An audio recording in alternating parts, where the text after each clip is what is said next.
माफी मांगने से कोई छोटा नहीं होता। मेट्रो शहर दिल्ली की एक दिलचस्प परंतु मन को झकझोर देने वाली घटना है।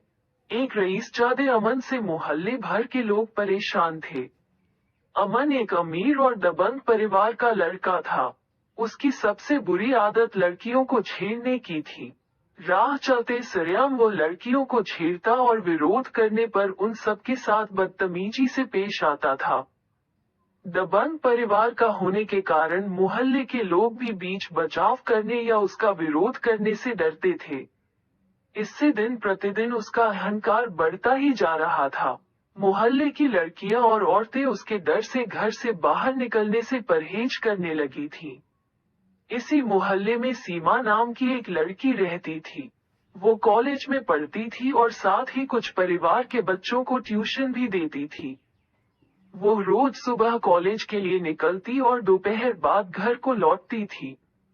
मोहल्ले में एक तरफ जहां सीमा की सुंदरता के चर्चे होते थे, वहीं उसकी सादगी और बुद्धिमत्ता की तारीफ करते भी लोग नहीं थकते थे।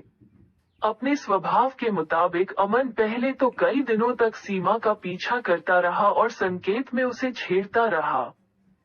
परंतु जब सीमा ने कोई प्रत्युत्तर नहीं दिया तो गुस्से में उसने एक दिन कॉलेज से लौटते हुए उसका हाथ पकड़ लिया। अमन की इस हरकत से सीमा अवाक रह गई, परंतु इस दफा भी उसने कोई प्रतिक्रिया नहीं दी। अमन की पकड़ से सीमा ने अपने आप को छुड़ाते हुए तेजी से घर की तरफ रुख कर लिया। कुछ दूर तक अमन भी उसके पीछे भागा, परंतु जल्दी ही सीमा एक गली की ओर मुड़कर अमन की नजरों से ओझल हो गई।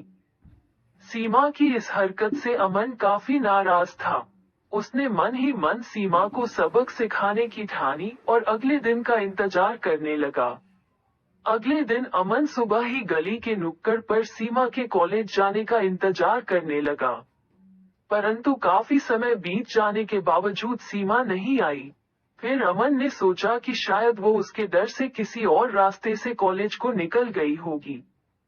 तब अमन ने एक बार फिर अपने मन को समझाते हुए सीमा के कॉलेज से लौटने का इंतजार करना बेहतर समझा। आज अमन के सर पर सीमा को सबक सिखाने का भूत सवार था। वो किसी भी तरीके से आज सीमा को पूरे मोहल्ले के सामने जलील करना चाहता था। आखिर सीमा ने सरेआम उसकी बादशाहत को चुनौती दी थी। आज सीमा को सबक सिखाने के लिए अमन अपने साथ मोहल्ले के और 3 टपोरियों को भी साथ लाया था, परंतु एक लंबे इंतजार के बाद भी सीमा वहां से नहीं गुजरी। सीमा के कॉलेज से आने का वक्त भी बीत चुका था। अमन असमंजस में पड़ गया। वो ये भी नहीं जानता था कि सीमा कहाँ रहती है, और न ही अपने अहंकार में वो किसी से सीमा के घर के बारे में पूछना चाहता था। अमन उधेड़बुन में ही था कि अचानक उसे सीमा सामने से आती हुई दिखी। वो खुशी से उछल पड़ा और बीच सड़क पर आ खड़ा हुआ। सीमा ने दूर से ही अमन को देख लिया था। इसके बावजूद वो डरी सहमी आगे बढ़ती रही। रास्ता रोके खड़े अमन के नजदीक आने पर वो रुक गई और बगल से निकलने की कोशिश करने लगी, परंतु अमन सीमा को आगे नहीं बढ़ने दे रहे थे। रुक जाओ मेरी जान, जल्दबाजी अच्छी नहीं होती, सीमा ने हिम्मत करते हुए कहा। मुझे जाने दो। कैसे जाने दूं? जब से तुम्हें देखा है मेरी रातों की नींद हराम हो गई है। आखिर तुम मुझसे चाहते क्या हो? अमन ने अपने साथियों की ओर देखकर हंसते हुए कहा, लो पूछो, आखिर एक आशिक क्या चाह सकता है? मुझे जाने दो। मैं बहुत बड़ी मुसीबत में हूँ। मुझसे टकराने पर सब लड़कियां यही कहती है और बाद में मेरी बाहों में आने पर उसे मुसीबतों से छुटकारा मिल जाता है। तुम्हारी भी मुसीबत दूर हो जाएगी। बस एक बार। अमन की बातों से सीमा का गुस्सा फट पड़ता है। वो मजबूती से अमन का विरोध करते हुए कहती है, बस करो, मैं वैसी लड़की नहीं हूँ। मेरे रास्ते से हट जाओ और मुझे जाने दो। मैं एक गरीब लड़की हूँ। मेरे पापा बीमार हैं, डॉक्टर को बुलाने जा रही हूँ। सीमा ने हिम्मत करते हुए एक ही सांस में सारी बातें कह डाली। सीमा की बातों पर अमन और उसके साथी ठहाके मारकर हंसने लगे।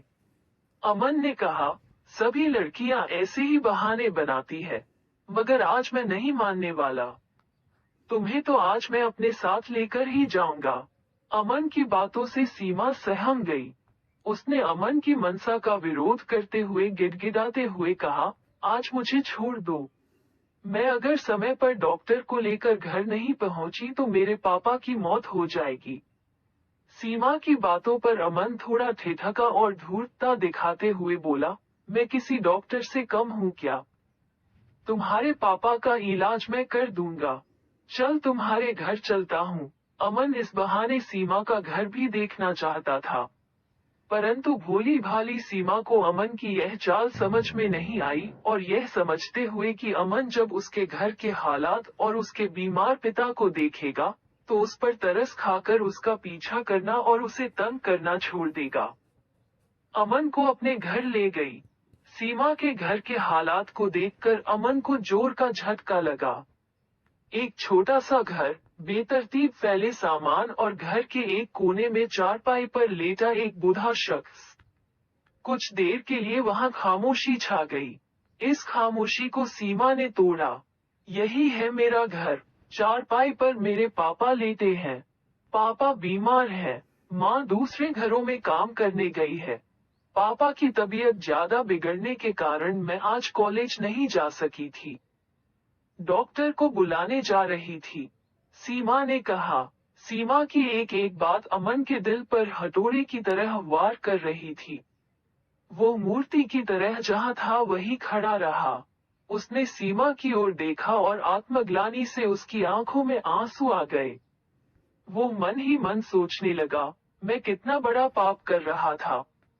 मैंने तो आज तक इतनी तकलीफ की जिंदगी देखी ही नहीं है। अपनी अमीरी के घमंड में मैंने न जाने कितने लोगों का दिल दुखाया है।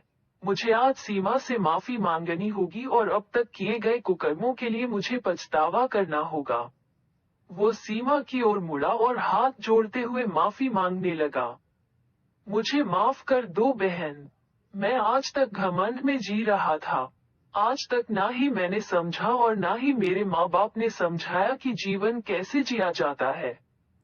जीवन का संघर्ष क्या होता है। आप महान हो बहन।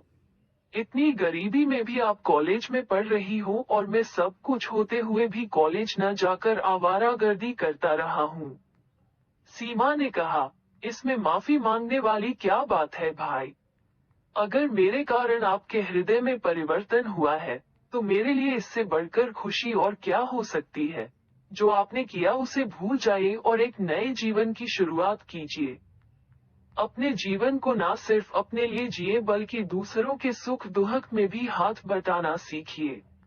फिर देखिए आपके मन को कितनी संतुष्टि मिलती है। बहन, आपने न सिर्फ मेरी आंखें खोल दी हैं बल्कि जीने का एक रास्ता भी दिखा दिया है। आप यहीं रुको, मैं डॉक्टर को बुलाकर लाता हूँ और आज से एक नए जीवन की शुरुआत करता हूँ। सीमा कुछ कह पाती कि इससे पहले अमन ये कहते हुए अपने दोनों टपोरी दोस्तों के साथ वहां से तेजी से निकल पड़ता है।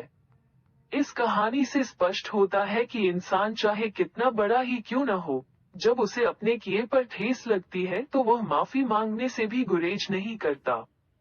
अमन ने भी ऐसा ही किया। सीमा से माफी मांगने के क्रम में वह अपनी अमीरी, दबंगाई सब कुछ भूल गया। इस माफीनामे में उसे छोटापन का एहसास नहीं हुआ, बल्कि उसे गर्व हुआ कि सीमा के कारण उसे आज अपने गलत कामों का एहसास हुआ और उसकी आंखें खुली। अतः हमें समझना चाहिए कि अगर कभी भी हमसे कोई गलती हो जाए, चाहे वो छोटी हो या बड़ी, हमें माफी मांग लेनी चाहिए। इससे न केवल आपके दिल को सुकून मिलता है, बल्कि सामने वाले के सारे गिले शिकवे भी दूर हो जाते हैं। अगर कुछ शब्दों में कहें तो माफी मांगना बड़प्पन की सबसे बड़ी निशानी है और माफी मांगने से कोई छोटा नहीं होता।